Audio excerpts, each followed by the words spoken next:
제자훈련 시간에 어느 집사님을 향해서 집사님, 성령님이 어디에 계십니까?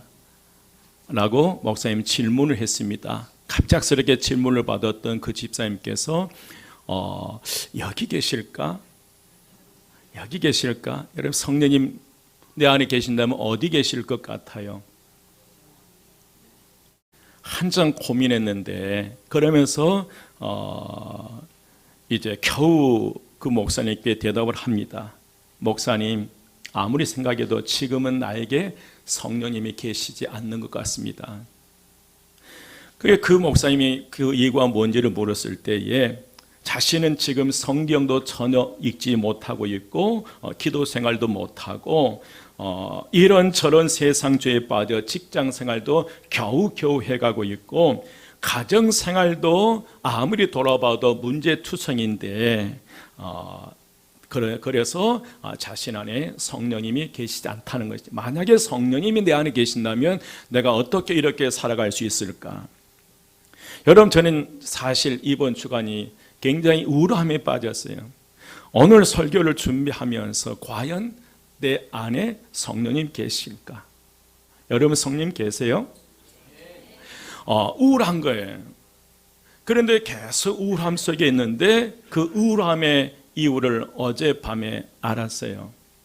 형님이 전화 왔네요. 바로 제일 큰 누님이 어젯밤에 소천하셨다는 소식을 들었습니다. 목요일 날 가서 이제 기도를 해드렸는데 펑펑 우시더라고요. 그게 저에게는 마지막이었습니다. 여러분, 우리가 살다 보면 이렇든 누구 가정이나 죽음이 찾아오고요, 누구 가정이나 어려움이 있다는 사실을 꼭 기억하십시오. 그러면서 이제 그 전화를 받고 거의 새벽 잠을 자지 못했어요. 왜냐하면 저희 누님이 저 어렸을 때 어버서 키우시다가 키우셨다고 그러더라고요. 여러분, 그러면서 하나 생각한 게 뭐냐면, 그럼에도 불구하고 성령님은 어디 안에 계신다? 우리 안에 계세요. 내가 슬픔에 사로잡혀 있고 어려움이 있다 할지라도 그러나 성령님은 여전히 우리 안에 계신 줄 믿습니다. 여러분, 이처럼 성령님이 자신과 함께 하신다는 정확한 증거를 알지 못할 때 우리는 방황하게 돼요. 하지만 분명한 사실은 성령님은 그리스도 예수 안에 있는 모든 믿는 자에게 그 심령 속에 거하신 줄 믿습니다. 고린도전서 3장 16절 말씀에 너희는 너희가 하나님의 성전인 것과 하나님의 성령이 너희 안에 계시는 것을 알지 못하느냐. 예수님은 우리 안에 거하시는 성령님을 통해 제자들과 모든 그리스도인들과 함께 하신 줄 믿습니다.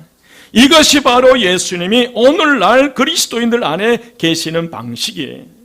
내 감정과 상관이 없이 우리가 예수 그리스도를 믿는다는 이 한 가지 사실 때문에 주의 성령께서 우리 안에 거하신 줄 믿습니다. 옆에 분에게 말씀하십시오. 걱정 마십시오. 성령님이 안에 계신 것이 보입니다. 아멘. 그러면 여러분, 거룩한 성령님이 우리 마음 가운데 거하신다고 했는데, 그러면 과연 사람의 마음은 어떤 상태일까? 여러분의 마음은 어떤 상태예요? 여기서 예레미야 선지자가 정확한 답을 주는데, 예레미야 선지자는 17장 9절 말씀에서 만물보다 거짓되고 심히 부패한 것이 어디다? 우리 마음이라는 거예요. 예레미야 선지자가 외치는 거예요. 만물보다 거짓되고 심히 부패한 것은 우리의 마음이라는 거예요. 이 세상에서 가장 더러운 곳이 있다면 그것이 바로 우리의 마음이라는 거예요. 그런데 놀라운 사실은 바로 그 마음에 성령님이 임하셔서 세상 끝날까지 너희와 함께 하시겠다는 거예요. 믿으시면 아멘? 이 세상에서 가장 더러운 곳이 내 마음인데 가장 더러운 그곳에 누가 함께 하신다는 거예요? 성령님이 함께 하셔요. 오늘은 특별히 본문에서 하나님의 영으로 인도함을 받는 하나님의 자녀들에게 주신 세 가지 축복이 있습니다. 우리는 그리스도 안에 있다는 한 가지 사실 때문에 우리 안에 성령님이 거하시고, 우리는 하나님의 성전이고 성령이 안에 우리 안에 거하신데, 이 그리스도 안에서 늘 성령님과 동행하는, 하나님의 영과 동행하는 저와 여러분에게 주신 세 가지 복이 있어요. 오늘 그 복을 통해 살펴보면서 큰 은혜가 임하시기를 주의 이름으로 축원드립니다. 옆에 분에게 오늘 어디 가지 않고 잘 오셨습니다. 오늘 안 오셨으면 큰일 날 뻔하셨습니다. 첫 번째로 우리는 하나님의 영으로 인도함을 받습니다. 우리는 하나님의 영으로 인도함을 받아요. 로마서 8장 12절 말씀에 그러므로 형제들아 우리가 빚진 자로 돼 육신에게 져서 육신대로 살 것이 아니니라. 그러므로라는 말은 앞부분에 설명한 내용을 다시 반복한다는 의미예요. 그래서 우리가 1절에서 11절 말씀에 지난주에 살펴보았던 것처럼 너희가 성령의 사람이 되지 않았냐. 그런즉 이제는 그리스도 예수 안에 있는 자에게는 결코 뭐가 없고 정죄함이 없고, 또 이는 그리스도 예수 안에 있는 생명의 성령의 법이 너희의 죄와 사망의 법에서 너희를 뭐 하였노라? 해방하였다는 거예요. 이 분명한 선언을 하신 거예요. 그래서 우리는 이제 죄와 사망의 법에서 해방받은 생명의 성령의 법 아래에 있는 하나님의 자녀이라는 거예요.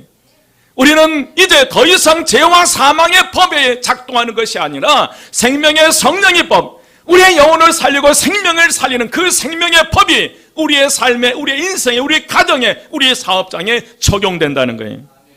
그러므로 육신의 생각은 사망이고 육신의 생각은 하나님과 원수가 되고 육신의 생각은 하나님께 기쁨을 드릴 수 없지만, 그러나 너희들은 이제 하나님이 사람이 됐고 생명의 성령의 법이 너희에게 착용되기 때문에 더 이상 육신의 생각대로 살아가지 말고 오직 영의 생각, 영의 생각은 생명과 평안인데 영의 생각 속에 살아가라는 거예요.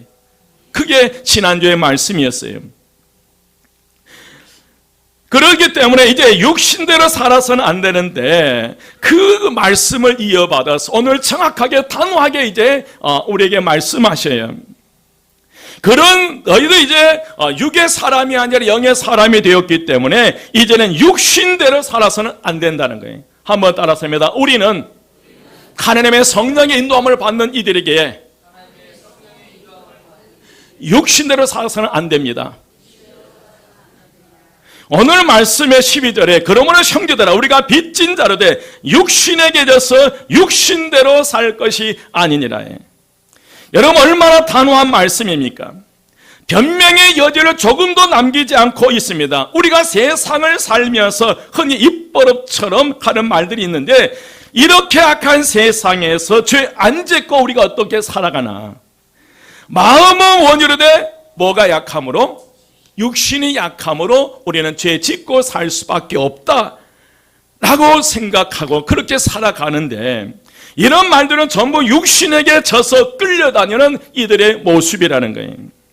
사랑하는 여러분, 성령을 모시고 사는 사람은 소리가 입에서 나오지 못하게 해야 됩니다. 그런 소리예요. 부정적인 잘못된 소리, 육신의 소리를 우리 입에서 나오지 못하게 해야 됩니다. 만약 성령을 모시고 산다고 하면서 여전히 육신으로 살면 그 결과는 너무나 비참해지기 때문에 그런다는 거예요. 우리가 육신대로 살면 안 된다는 거예요. 왜 그러냐면 13절 말씀이, 13절 말씀, 너희가 육신대로 살면 반드시 뭘 할 거라는 거예요? 죽을 것이라는 거예요. 육신대로 살면 반드시 죽는다. 이 말씀은 하나님께서 에덴 동산에서 아담과 하와를 세워놓고 동산의 모든 실과는 다 먹을 수 있지만 그 중앙에 있는 선악을 알게 하는 열매를 먹지 마라. 이 열매를 먹으면 뭐 한다? 죽는다는 의미. 그런 뜻이에요. 육신대로 살면 죽는다는 거예요. 이것은 영적인 죽음과 육신의 죽음과 지옥에서 멸망받을 영원한 죽음을 전부 다 가리키는 말씀인데, 여러분 성령의 사람은 육신대로 살아서는 안 된다는 거예요. 그런데 여러분 성령이 우리 안에 내주하시면 우리 안에 있는 육신을 그래서 우리의 몸은 육신의 법을 따라가는 거예요. 죄의 법을 따라가려고 하는 거예요. 그래서 오죽했으면 이 사도 바울, 오라 이 사망의 음침한 곳에서 누가 나를 건져내랴. 몸은 육신은 죄의 법을 따라가고 마음은 하나님의 법을 따라가. 이게 갈등이 생기는 거예요. 우리는 끊임없이 내 몸동안에 육신의 몸은 자꾸 죄의 법을 따라가는 거예요. 따라가는 거예요. 그런데 마음은 또 하나님의 법을 따라가고 이 두 개의 상충 자꾸 부딪히는 거예요. 그래서 오늘 주님께서 사도 바울을 통해서 성령의 인도함을 받는 이들은 육신대로 살지 마라. 육신대로 살면 죽일 것이다. 반드시 영으로서 몸의 행실을 뭐 하라는 거예요? 죽이라는 거예요. 여러분 13절 말씀 함께 봉독합니다. 13절 말씀 다 같이 시작. 너희가 육신대로 살면 반드시 죽을 것이로되 영으로서 몸의 행실을 죽이면 살리니. 아멘. 여러분 사람이요 돈이 없다가 갑자기 돈이 생기면 어떻게 되는지 아세요? 자기가 돈이 없어서 하고 싶었던 못했던 것을 한다는 거예요. 그런데 통계적으로 남자들에게 없던 돈이 갑자기 생기면 가는 곳이 있대요. 알아서 판단하십시오. 여자분들은 갑자기 돈이 생기면 가는 곳이 있대요. 그러니까 우리가 육신 사실 돈이 없어서 못하고 있지 돈만 있으면 할 수 있는 일이 있다네. 그런데 우리는 그것과 상관없이 육신대로 살지 말라는 거예요. 내 육신이 가고자 하는 대로 끌려가지 말라는 거예요. 내 육신의 생각에 사로잡히지 말라는 거예요. 육신의 생각은 사망이요 영의 생각은 생명과 평안이라는 거예요. 그래서 인생을 네 생각하는 대로 자녀들이 그 생각한 대로 두지 말라는 거예요. 여러분 사랑하는 자녀들을 그 자녀들이 하고 싶은 대로 두지 마십시오. 왜냐하면 그들의 생각은 어디로 가기 때문에 육신의 생각으로 가기 때문에 영의 생각으로 자꾸 바꿔줘야 될 줄 믿습니다. 그러기 위해서 오늘 저와 여러분의 육신의 생각이 저와 여러분의 영의 생각으로 바꿔져야 된다는 거예요. 그래서 13절 하반절에 영으로서 몸의 행실을 죽이면 산다는 거예요. 영으로서 몸의 행실을 죽이면 내가 사는 거예요. 여기서 죽이려 한다는 말은 현재 동사로서 한 번 죽이면 끝나는 것이 아니라 끊임없이 죽이라는 거예요. 내 안에서 욕구가 불듯이 일어날 때 육신의 생각이 자꾸 떠오를 때 오를 때마다 끊임없이 그 떠오르는 생각들을 뭐 하라는 거예요? 죽이라는 거예요. 그래서 영으로서 몸의 행실을 죽여야 산다는 거예요. 여러분 육신의 생각은 사망이에요. 그래서 끊임없이 영으로서 성령의 도우심과 인도하심 이끄심 속에 우리 몸에서 나오는 그 몸의 행실을 죽이라는 거예요. 그래야 내가 살고 우리 가정이 살고 우리 교회가 사는 거예요. 여러분 사람의 생각대로 하도록 그냥 두어보십시오. 자녀들이 하고 싶은 대로 그대로 두어보십시오. 결과는 어떻게 될까요? 그래서 여러분 우리는 끊임없이 끓어오르는 그 욕망을 죽여야 되는데 유혹 앞에서 단호한 태도를 취하고 성령이 요구하실 때에 적극적으로 우리가 순종의 삶을 살아가야 된다네. 그래서 우리의 마음은 하나님의 성령의 법을 따르고 싶고 그리고 우리의 육신의 몸은 자꾸 죄의 법을 따르게 된다는 거예요. 이게 상충이 생기는데 그런데 성령으로 인도함을 받는 그분들은 반드시 육신에게 져서 살지 말고 영으로서 몸의 행실을 뭐 하라는 거예요? 죽이라는, 이기라는 거예요. 그래야 산다는 거예요. 오늘 로마서 8장 14절 말씀에 무릇 하나님의 영으로 인도함을 받는 사람은 곧 누구이다? 하나님의 아들이라. 그리스도 밖에 있는 사람, 예수를 믿지 않는 사람은 육신의 인도함을 받는 거예요. 그래도 우리는 감사히 그리스도 예수 안에 있음으로 말미암아 영의 성령의 인도함을 받아 끊임없이 육신의 생각을 끊어내는 거예요. 그러나 그리스도의 밖에 있는 사람, 예수를 하나님을 믿지 않는 사람은 육신의 인도함을 따라 살아가는 거예요. 그러나 그리스도 안에 있는 우리는 하나님의 영으로 인도함을 받을 줄 믿습니다. 여러분 그리스도의 사람인 우리는 하나님의 아들 곧 하나님의 자녀이기 때문에 하나님의 영이신 성령의 인도함을 받는 거예요. 믿으시면 아멘. 그래서 믿지 않는 세상 사람들이 고민도 안 한 것도 우리는 고민하면서 살아가야 돼요. 참 그렇더라고요. 우리가 하다 보면 참 힘들 때가 있어요. 그러나 우리는 철저하게 누구의 도우심, 성령의 도우심, 인도하심 속에 살아가야 될 줄 믿습니다. 여러분 하나님의 영이신 성령의 친히 우리를 인도하신다고 말씀하셨어요. 그러니 누가 한 등이 하나님의 자녀 우리를 우리 주 예수 그리스도 안에 있는 하나님의 사랑에서 우리를 끊을 수 있겠습니까? 우리를 누가 인도해 주시는데? 성령께서 인도해 주신, 이게 축복이라는 거예요. 여러분, 성령님의 인도함을 받으십시오. 여러분의 사랑하는 이들을 성령의 인도하심 속에 살아가시기를 여러분 기도하셔야 됩니다. 여러분의 가정에, 우리 교회가, 이 나라가 성령의 인도하심 속에 살아갈 때에 우리는 보다 나은 미래의 삶을 살아갈 수 있으리라 믿습니다. 여러분, 육신의 생각은 끊어야 돼요. 하나님의 영의 끌림 속에 살아가시기를 주의 이름으로 축원드립니다. 두 번째로 우리는 하나님을 아버지라고 부르는 거예요. 하나님을 누구라고 부르는 거예요? 아버지예요. 이 세상에 하나님이 계신다는 것을 아는 사람은 너무너무 많아요. 불교를 믿는 사람, 힌두교를 믿는 사람, 이슬람을 믿는 사람도 하나님이라는 존재가 있다는 사실을 모두 다 알고 있어요. 그러나 하나님의 존재를 알고 있고 절대자가 있는다는 것을 안다 할지라도 결코 그 하나님을 아빠, 아버지라고 부르지 못한다는 거예요. 이슬람교의 교주 마호메드에게 99가지의 이름이 있다고 합니다. 몇 가지 이름요? 99가지 이름이 있어요. 그런데 여러분, 마호멧을 아버지라고 부르지는 않거든요. 여러분, 불교 신자들이 부처를 아버지라고 결코 부르지 않아요. 그런데 예수를 믿는 우리는 하나님을 누구라고 부르는 거예요? 아버지라고 부르는 것이에요. 왜냐하면 성령님이 그 마음에 계시는 사람만이 하나님을 향하여 아빠, 아버지라고 부를 수 있다는 거예요. 오늘 말씀 로마서 8장 14, 15절 말씀 함께 봉독합니다. 14, 15절 다 같이 시작. 무릇 하나님의 영으로 인도함을 받는 사람은 곧 하나님의 아들이라. 너희는 다시 무서워하는 종의 영을 받지 아니하고 양자의 영을 받았으므로 우리가 아빠, 아버지라고 부르짖느니라. 아멘. 아멘. 여러분, 하나님의 영으로 인도함을 받는 사람이 하나님의 아들이라는 거예요. 누가 하나님의 아들이라는 거예요? 누가 하나님의 자녀예요? 하나님의 영으로 인도함을 받는 모든 이들이 하나님의 아들이에요.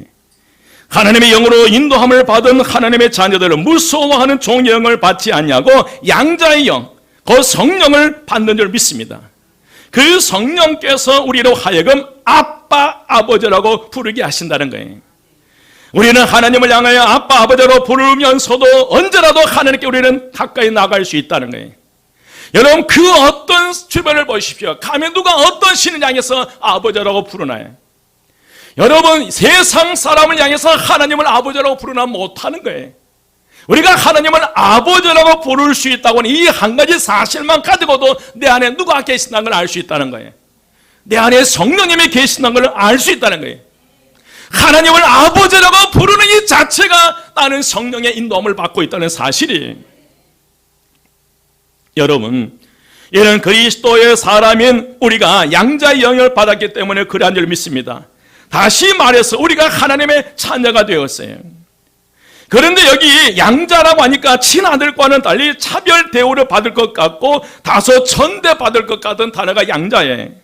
그런데 여러분, 사실 그렇지 않는 게 뭐냐면 양자라는 단어 속에 선택을 받아서 특권을 누리게 되었다는 뜻이 포함되어 있다는 거예요. 수많은 사람들 가운데 양자로 택함을, 하나님의 자녀로 택함을 받았고 또 그로 인해서 우리는 특권을 누릴 수 있다는 삶입니다. 예수 전도단 플라이드 맥클랑 선교사가 남아프리카 공화국에서 선교 활동을 하고 있을 때 그때 깡마른 10대 소녀가 선교사님께 찾아와서 상담을 요청했어요. 그러나 이것저것을 말을 하는데 너무나 산만해 도대체 무엇을 말하는지를 알 수 없다는 거예요. 그래서 도대체 지금 무엇을 말하고 있느냐라고 물었을 때 그 깡마른 10대 소녀가 입을 열어서 얘기를 하는데, 선교사님, 내가 잠깐이라도 좋으니까 제 머리를 선교사님 어깨에 댈 수 있나요? 그래서 허락했죠. 그 깡마른 소녀, 10대 소녀가 그 머리를 선교사님 어깨에 대는 거예요. 그러면서 이 소녀가 울기 시작하는 거예요. 그리고 아버지, 아버지, 아버지 하면서 우는 거예요. 사실 이 소녀는 어렸을 때 아버지가 세상을 떠났기 때문에 아버지 존재를 모르는 거예요. 그런데 하나님을 아버지라고 부르는데 그 느낌을 전혀 모르겠다는 거예요. 전혀 모르게. 그런데 이 소녀가 그 선교사님의 어깨에 머리를 댈 때 아버지의 마음이 이 마음이요, 그 느낌이에요. 그래서 이 소녀가 아버지 아버지 하면서 흐느낀 거예요. 몇 년 뒤 이 프라이드 맥클랑 선교사가 다시 남아프리카 공화국에 왔을 때 그 소녀를 몰라볼 정도로 아름답고 또 훌륭한 사역자로 일하는 것을 보게 됩니다. 이 소녀가 프라이드 맥클랑 선교사님을 통해서 하나님 아버지의 느낌을 알았다는 거예요. 특별하게 이 선교사님이 이 깡마른 소녀에게 뭐 특별한 강의 교육을 시킨 것도 아니에요. 단 하나, 아버지라는 그 느낌을 느끼게 했다는 거예요. 그 선교사님을 통해서 아버지의 느낌을 받았던 이 소녀가 완전히 바뀌는 거예요. 그 입에서 누가 나오기 시작하면서, 하나님 아버지가 나오기 시작하면서요. 그의 입술에서 하나님을 아버지라고 부르기 시작하면서 인생이 달라져 버렸어요. 여러분, 그런 하나님의 역사가 오늘 저와 여러분의 가정에, 여러분의 자녀들에게 나타나시기를 주의 이름으로 축원드립니다. 여러분 살아가는 자녀들의 입술에 하나님을 아버지라고 부르기 시작할 때 강력한 역사가 일어날 줄 믿습니다. 여러분은 어떠하십니까? 하나님을 아버지라고 하면서 자연스럽게 하나님을 아버지라고 부르실 수 있습니까? 언제부터 하나님을 아버지라고 부르기 시작하셨어요?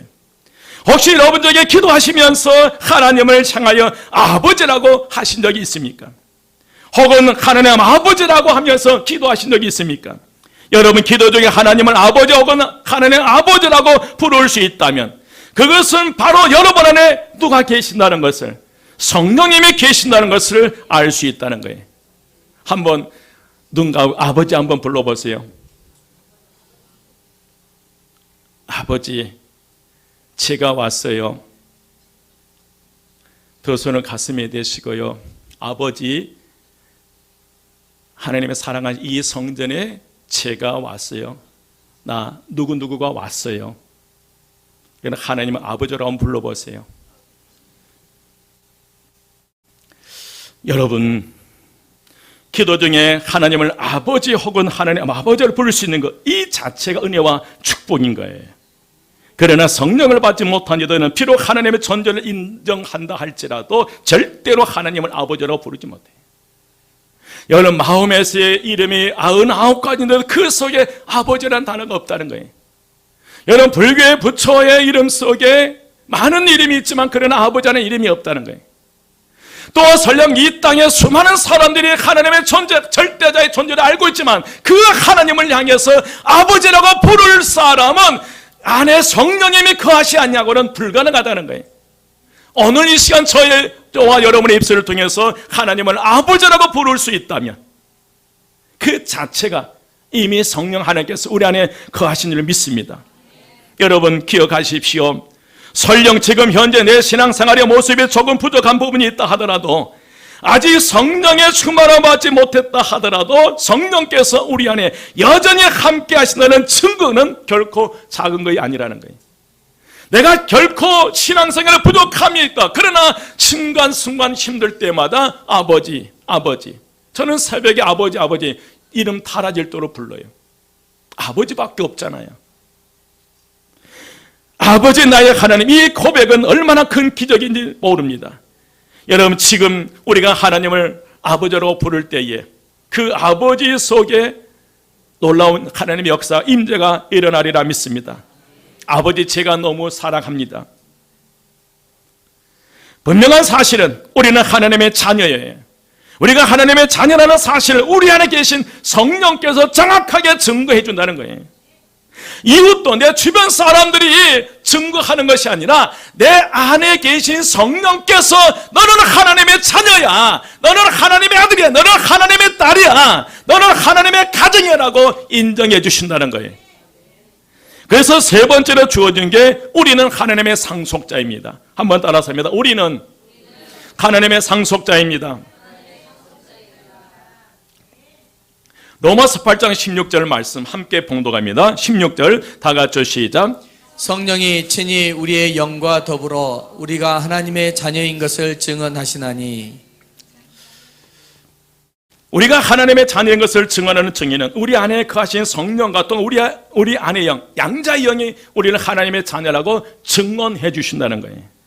우리는 양자의 영을 받았기 때문에 하나님을 아빠 아버지라고 부르는 일에 아무런 추저함도 없고 어색함도 없이 언제 어디서든지 아버지라고 부르는 거예요. 여러분, 스님도 돌불에 넘어지다 하나님 아이고 하나님 그러시더라고요. 가가와 도요히코는 일본이 낳은 위대한 성자요 지도자요 저술가입니다. 하지만 그는 어린 시절 너무 불행한 삶을 살았던 그였어요. 태성은 아버지가 시장이었고 어머니는 기생으로 첩이었어요. 그런 첩의 아들로 태어났기에 어린 시절 첩의 자식이라는 놀림과 구박을 받으면서 자랐어요. 첩의 아들이라는 것 때문에 얼굴에서 웃음을 잃었습니다. 그런데 어느 겨울 골목에 쭈그려 앉아있을 때 그때 구세군 행렬이 북을 치면서 예수 믿고 구원받으세요라고 외치면서 노방전도를 다닌 거예요. 예수 믿고 하나님 자녀가 되서라는 음성이 그의 마음을 울리기 시작합니다. 가까이 가서 물었습니다. 나 같은 첩의 아들도 하나님의 아들이 될 수 있나요? 그럼요.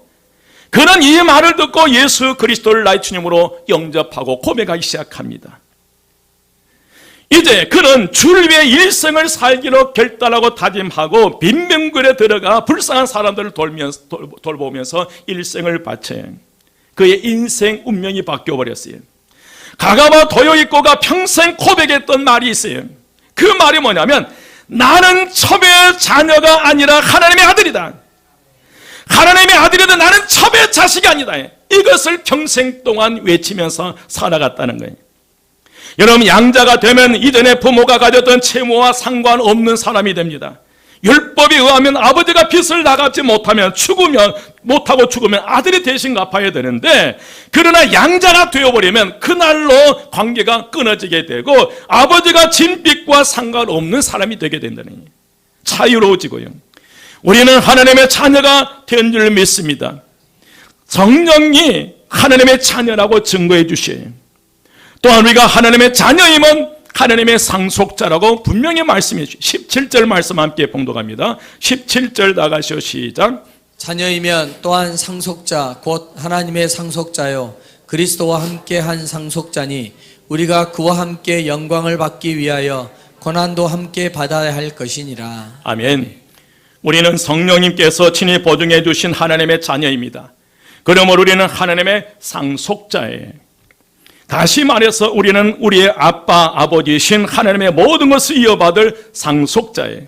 여러분, 그리스도인은 성령으로 말미암아 하늘의 기업을 상속할 권리가 있는 하나님의 상속자예요. 여러분, 기도하십시다. 내 사랑하는 자녀들을 부모의 상속자로 세우지 마시고 하나님의 상속자로 세워가시기를 주의 이름으로 축원드립니다. 여러분, 육신의 부모가 상속자로 세우면 그 육신의 부모가 가진 것뿐이에요. 그러나 저와 여러분 살아가는 자녀들, 살아가는 이들을 하나님의 상속자로 세우면 하늘의 모든 것이 내 사랑하는 자녀의 것이 된 줄 믿습니다. 여러분, 기도 바꾸세요. 한 푼이라도 더 모아서 주려고 머무르지 마시고, 여러분, 하나님께서 하나님 아버지가 주신 상속을 물려받는 그런 귀한 믿음의 가정이 되시기를 주의 이름으로 축원드립니다. 여러분, 그리스도인은 성령으로 말미암아 하늘의 기업을 상속할 권리가 있는 하나님의 상속자가 되었고요. 그러면 어떤 대가를 치르서라도 하나님의 기업을 상속받을 권리를 포기해서는 안 돼요. 여러분, 결코 포기하지 마십시오. 그 세상에 어떤 유혹이 온다 할지라도, 그 어떤 것이 온다 할지라도 결코 이 상속권을 포기하지 마시고 하나님 나라의 그 상속권을 잘 지키시기를 주의 이름으로 축원드립니다. 그런데 중요한 사실은 그냥 상속자가 아니에요. 그리스도와 함께한 상속자라는 게, 그리스도와 함께한 상속자라고 말해요. 따라서 하나님의 상속자는 그리스도와 함께 고난을 감대해야 된다는 거예요. 우리가 하나님의 상속자로 살아간다면 그리스도와 함께 내 주어진 삶의 그 현장 속에서 고난을 감내해야 된다는 거예요. 누구로 살기 위해서? 하나님의 성령의 인도함을 받는 하나님의 자녀로 살기 위해서 주는 그 모든 고난들을 감내해야 된다. 그리할 때 우리는 하나님의 상속자로 살아갈 수 있으리라 믿습니다. 사랑하는 여러분, 그리스도의 몸된 교회를 위하여 희생과 수고도 마다하지 말아야 됩니다. 여러분, 직분을 맡아 땀 흘려 수고하고 눈물 흘려야 할 줄 믿습니다. 고난을 받지 않고 그리스도의 영광만 얻으려 한다면 참된 하나님의 상속자를 할 수 없고요.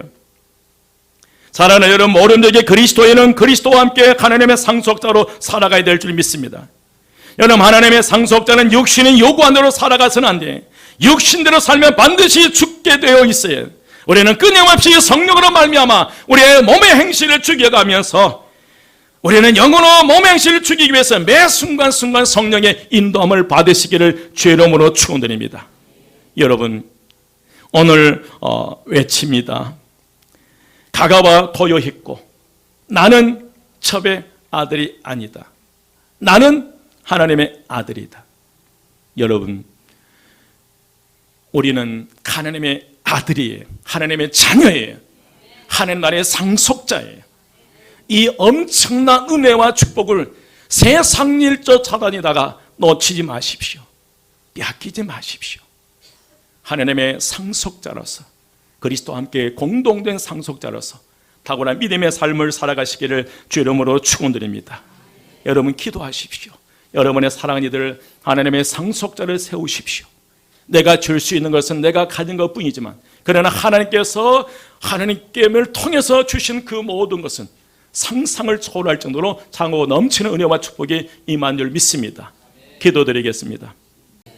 길이요 진리요 생명이 되신 우리 주 예수 그리스도의 은혜와 하나님의 크신 사랑하심과 성령님의 감화 감동 충만 역사하심이 이제 육신의 생각에 사로잡혀 육신이 이끄는 대로 살아가지 아니하고 영으로서 몸의 행실을 죽이며 살기 위해서 새로운 믿음의 역사를 써내려가기 원하는 저희 모든 성도와 그의 가정, 그에 속한 모든 것 위에 지금부터 영원까지 함께 하시기를 간절히 축원드리옵나이다. 아멘.